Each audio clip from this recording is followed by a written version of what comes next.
Assalamualaikum warahmatullahi wabarakatuh.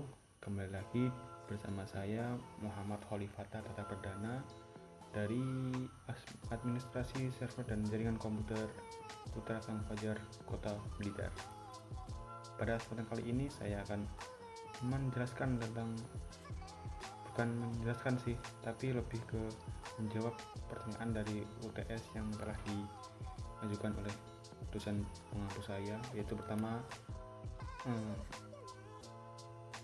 pertama yaitu video streaming online. Bagaimana caranya? Berikut caranya. Pertama, siapkan dulu software, yaitu aplikasi Omelet Arcade game. Di sini saya memakai Mobile Legends. Lalu aplikasi Facebook, hardware-nya handphone, koneksi internet. Maaf, ada sedikit kendala. Yang kedua adalah download Omelet Arcade. Langkah pertama yang harus dilakukan adalah mendownload aplikasi yang ini, diinstal aplikasi Omelet Arcade. Yang kedua, buat akunnya, yaitu klik create, lalu masukkan data. Setelah berhasil dibuat, kamu akan diberikan ketampilan seperti di bawah ini, lalu pilih tombol now, lalu izinkan akses seperti digambar di sebelahnya. Buka game Mobile Legends-nya. Wow, udah mythic. Yang keenam adalah pilih live streaming pada Omelet, lalu masuk ke Facebook, karena di sini saya akan berstreaming online di Facebook.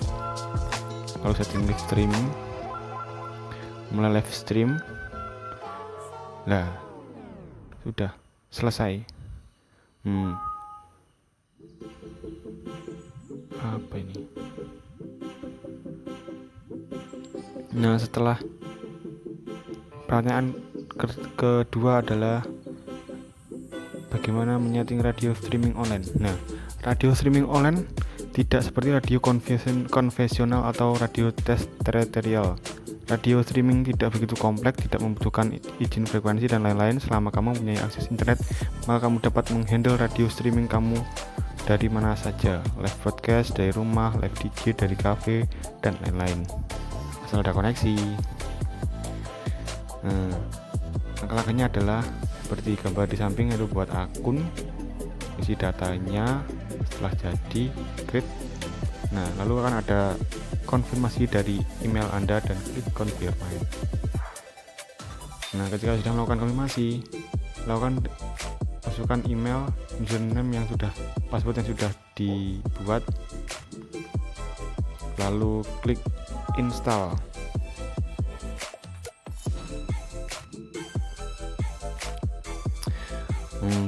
Lalu buat broadcast password ini diperlukan saat pengaturan Winamp untuk siaran nanti, karena Winamp itu sebagai aplikasi tambahan untuk mengakses radio.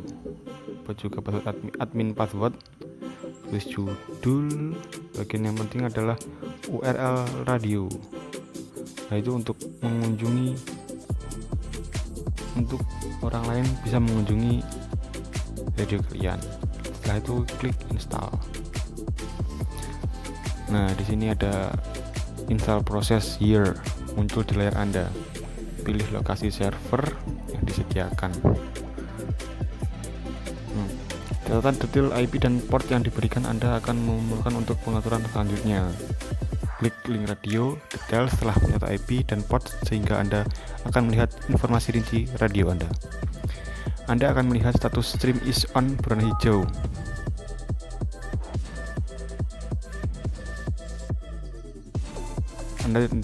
Anda akan melihat status stream is on berwarna hijau, yang artinya radio Anda sudah siap digunakan. Nah, selain itu tadi, URL tadi atau IP ini digunakan saat Anda menyeting pada aplikasi musik Anda seperti Winamp, KMP Player, dan lain-lain. Pertanyaan ketiga adalah kompresi multimedia. Secara garis besar, kompresi adalah suatu proses bertujuan untuk memaparkan atau mengecilkan ukuran suatu data. Aturannya sebagai berikut. Pengiriman data hasil kompresi dapat dilakukan jika pihak yang melakukan kompresi yaitu pengirim dengan pihak yang melakukan dekompresi yaitu penerima memiliki satu aturan kompresi data yang sama. Seperti format mungkin. Lalu tekniknya adalah lossy atau dapat dihilangkan. Yang kedua adalah kompresi memiliki teknik entropi yaitu disebut lossless. Pada proses ini tidak ada data yang dihilangkan. Proses ini menggunakan Huffman coding, yaitu dengan mengcoding. Kompresi memiliki teknik yaitu disebut hybrid. Proses ini memadukan antara teknik lossy dan lossless. Beginilah tutorialnya. Di sini saya mencontohkan yaitu MP4. Formatnya MP4.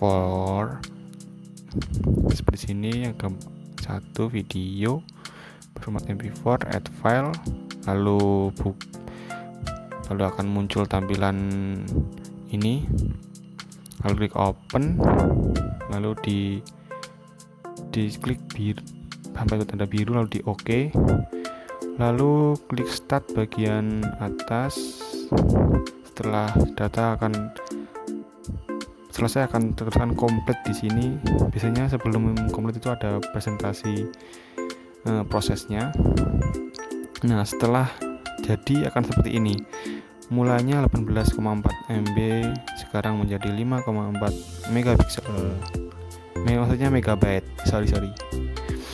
Lalu pertanyaan keempat adalah cara kerja protokol media dalam jaringan komputer. Seperti ini gambarannya. Secara garis umum, jaringan multimedia mungkin sudah tidak asing lagi bagi para penikmat teknologi di era sekarang yang memiliki banyak sekali perangkat multimedia yang beragam dan saling berintegrasi satu sama lain.